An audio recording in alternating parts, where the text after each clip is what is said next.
किया। यीशु बानी शोरेयाह यामीन अकूब शतबे होदियाह मासेयाह कलिता अजरियाह योजाब हानान और पालियाह नामक लेविया लोगों को व्यवस्था समझाते गए और लोग अपने अपने स्थान पर खड़े रहे। उन्होंने परमेश्वर की व्यवस्था की पुस्तक से पढ़कर अर्थ समझा दिया और लोगों ने पाठ को समझ लिया। Thank you. हालेलुया। आज तक अगर आपने इस किताब को नहीं पढ़ा था, इस वचन को नहीं पढ़ा था, तो परमेश्वर आज इस वचन के द्वारा आपको आशीष करेंगे। हालेलुया। तो यहाँ पर देखते हैं कि नहमिया की किताब हमें बताती है कि ये उस टाइम की घटना है जब परमेश्वर के लोग बेबीलोन के देश में गुलाम थे और वहां से वो फिर से इज़राइल में आए थे।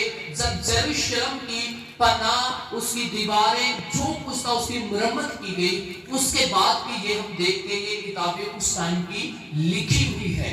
तो यहाँ पर देखते हैं कि जब इज़राइल के 7वां महीना निपटाया तो लिखा है कि इज़राइली अपने नगर में थे, तब सब लोगों ने एक मन होकर एज्रा शास्त्री से कहा कि मूसा के द्वारा दी हुई व्यवस्था की किताब को ले आ, उसको मंगवा लिया। किसको मंगवाया? किसको मंगवाया जी? व्यवस्था की किताब को। तो मैं आपको बताना चाहता हूं जो व्यवस्था की किताब है वो मूसा नबी को जो परमेश्वर ने वचन दिए थे, जो इज़राइल के लिए कुछ कानून दिए थे, वो पहली 5 पुस्तकें हैं जिसको मूसा की व्यवस्था बोला जाता है, जो परमेश्वर ने मोजेस को दिए थे, मूसा को दिए थे। यहाँ पर देखते हैं कि उस किताब को मंगवाया गया। Hallelujah, hallelujah. तो यहाँ पर देखते हैं कि इज़राइल के बीच में एक नव जागृति, एक रिवाइवल की हम क्या देखते हैं, एक झलक को देखते हैं जो अभी इज़राइल में आ रही है। हालेलुया। उस जागृति के लिए जो सबसे पहला पड़ाव है, सबसे पहली बात है, उस जागृति को लाने के लिए किसकी जरूरत थी? किसकी जरूरत थी?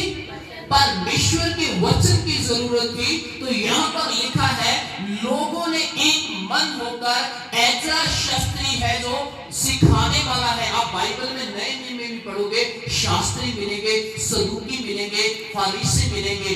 ये एक ऐसा बंदा था जो एज्रा था, वो परमेश्वर के वचन की बहुत ज्यादा गहराई से नॉलेज रखने वाला बंदा था, परमेश्वर के वचन को बहुत गहराई से जानने वाला था।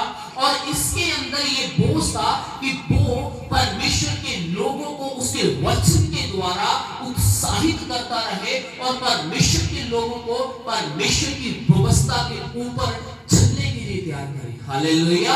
तो यहाँ पर देखते हैं कि जब मूसा की उस किताब को लाया गया, उस कानून की किताब को लाया गया, तो वहां पर लिखा है एक मचान बीज, एक स्टील की लाइक ऐसे एक चीज को बनाया जिसके ऊपर क्या किया, एज्रा नबी और एज्रा शास्त्री खड़ा होकर परमेश्वर के वचनों को बोलने लगा। हालेलुया। तो लिखा है लोग वहां पर क्या कर रहे थे, खड़े थे। लिखा भोर से लेकर दोपहर तक वो परमेश्वर के वचन को सुनते रहे। Hallelujah, hallelujah. कितने पहर तक? कितने पहर तक? दोपहर कितने होते हैं? दोपहर। हालेलुया। तकरीबन 8। तो इसका जो बताया गया है कम से कम 6 घंटे लगातार। कितने घंटे? 6 घंटे लगातार लोग परमेश्वर के वचन को सुनते रहे। हालेलुया। तो यहाँ पर देखते हैं कई बार परमेश्वर के सेवक पास्टर 5-10 मिनट भी आगे ले लें तो लोग अंदर कुड़कड़ाने लग जाते हैं। क्या कर जाते हैं? कुड़कुड़ाने लग जाते हैं, पता नहीं कब हटेगा, पता नहीं कब बंद करेगा। जब पास्टर जी खड़े हो जाते हैं, जब बोलने लग जाते हैं, फिर हटते ही नहीं, पता नहीं इनको क्या हो जाता है। तो हमें इन लोगों से सीखना चाहिए। कब तक? 6 घंटे लगातार परमेश्वर के वचन को सुनते रहे। लिखा है एज्रा नबी जब परमेश्वर के वचन को बोलता रहा तो वो लोग अपने कान को व्यवस्था के ऊपर लगाए रहे। हालेलुया। और देखते हैं जब ही व्यवस्था की उस किताब को खोला गया, जब व्यवस्था को खोला गया, लिखा है दे वर स्टैंड अप। वो क्या हो गए? खड़े हो गए। Stood up all. परमेश्वर के वचन को जब खोला गया तो वो लोग क्या हो गए? खड़े हो गए। इट मींस वो परमेश्वर के वचन की इज्जत करने लगे। हालेलुया। क्या करने लगे? इज्जत करने लगे। और जब हम पीछे देखते हैं उनकी हिस्ट्री तो वो जानते थे कि परमेश्वर के वचन की इज्जत ना करने के कारण हम कैसे गुलामी में चले गए। हालेलुया। और इज्जत करने लगे।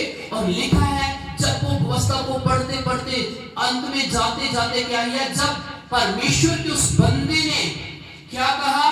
परमेश्वर यहोवा को धन्य किया और सब लोगों ने अपने अपने हाथ उठाकर आमीन आमीन कहा और सिर झुकाकर अपना माथा भूमि पर टेक कर यहोवा को दंडवत किया। हालेलुया। जब परमेश्वर का वचन सुनते सुनते वो लोगों ने परमेश्वर के आगे अपने आप को झुका दिया। क्या सुनते सुनते? वचन सुनते सुनते। ये मैं नहीं जानता ये क्या हो रहा है, ये आप नहीं जानते, लेकिन भी वो लोग जानते हैं कि जब वो वचन को सुन रहे थे वो उनके जीवन में ऐसा क्या होता गया कि वो बैठे बैठे बैठे बैठे खड़े हो गए। खड़े होने के बाद वो लोग जमीन के ऊपर लेट गए। लिखा अपना माथा, हम सब जानते हैं माथा कैसे देखते हैं। They respect to God. परमेश्वर की इज्जत करने लगे। हालेलुया। कैसे होना जी शुरू हो गया? जैसे जैसे वो परमेश्वर के वचन को सुनते गए। इट मींस परमेश्वर का वचन उनके अंदर अपना काम करना शुरू कर दिया था। हालेलुया। किसने काम करना शुरू कर दिया था? परमेश्वर के वचन ने अपना काम करना उनके बीच में शुरू कर दिया था।